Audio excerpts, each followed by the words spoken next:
Hi guys, today pag-uusapan lang natin dito yung recent update for Hamster Combat, yung confirmations ng kanilang token na gagawin dito sa TON network, no, dito kay Telegram or the Open Network. So pag-uusapan natin yan dito sa video natin today. Inopen na rin natin itong updates sa isa sa mga developer founder nitong si Telegram, si Pavel. Discuss natin yan maya-maya dito sa video natin today. Pero before tayo dito mag-start, kung hindi nyo pa na-like itong video na to, please like this video first, subscribe nyo yung YouTube channel natin, turn on the bell icon para ma-notify kayo dito sa mga updates natin na ginagawa sa ating YouTube channel, guys, no. So, punta muna tayo dito sa pinaka-dashboard nitong si Hamster Combat. So, dito guys, profit per hour, dito magbe-base yung pinaka-calculation ng potential airdrop dito. And itong coin, sa end ko naman guys, binabalance ko lang, no. So, meron lang ako ditong iniiwan just in case na gamitin ko dito sa daily combo. So, dito naman sa daily combo, as per checking dito, isa sa practical, dito pala sa legal guys, no, isa sa mga observations ko is yung mga licenses, no.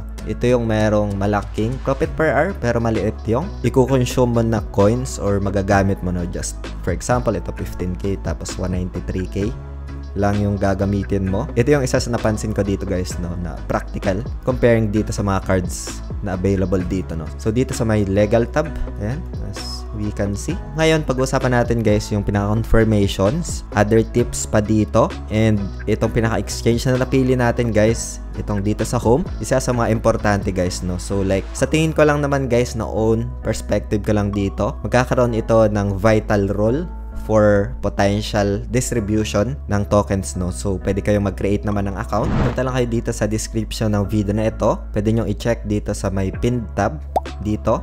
Tapos read more mo lang. And pwede naman dito sa may more, no. So, select mo lang yung more. And nalagay ko dito yung pinaka-official link, no. So, select lang natin to. Ayan. And then, pagkatapos nyan, you need to create account, no. So, sign up lang. And then, yung pinaka-country. So, tap mo lang to or tick lang. Tapos, next. Confirm. And dito guys, sa pinaka-code, lagay mo lang to, Crypto Fortune. Pag meron na, okay na yan. So, meron ditong pinaka-discount na 10%, no. So, simple as that.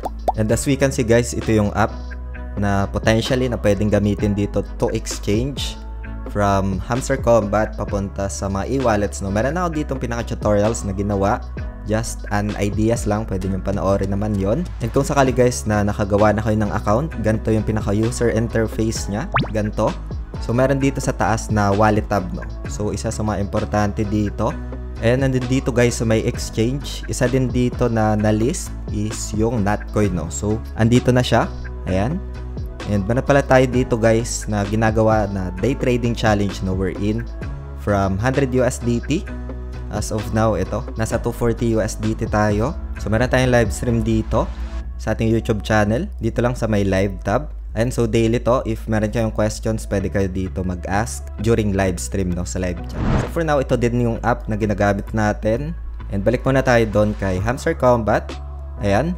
So, dito guys, as a confirmations doon sa recent update nila, isa sa mga founder nitong Telegram, si Pavel Durov, ayan, he mentioned dito guys na mag-mint or potentially mint its token, ito, sa TON or sa the Open Network, no, dito kay Telegram nga. It's a mini apps itong si Hamster Combat.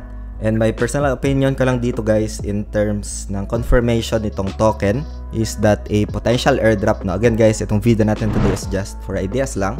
Preference doesn't qualify as an investment or financial advice. Also, yung airdrop is purely speculation, no. So, hindi talaga siya totally guaranteed, no. So, dito lang meron tayong nakikitang mga hints wherein we can see a potential, no, airdrop dito kay Hamster Combat. And sabi nga dito, introducing the benefits of blockchain to hundreds of millions of people. And as per checking din dito, ang dami mga developments kay Telegram, no. So, isa din yan sa mga factors kung bakit nagkakaroon yung pagtaas ng presyo yung kanilang token. Yon ang isa sa mga pagiging active ng developments, no. So, other factors yon. As of now, ito yung mga developments, updates, post dito regarding Hamster Combat as well as on the Telegram developments, no. So, kay Pavel Durov, isa sa mga founder or CEO ng Telegram. Yon, hope you get some ideas dito, updates. And kung meron kayo mga questions guys, feel free to ask lang dito sa comment section ng video na ito. If you find this video interesting, please subscribe, like this video, and yun lang for today. Maraming salamat ulit sa panunood. Ingat tayong lahat. Peace out. Bye for now.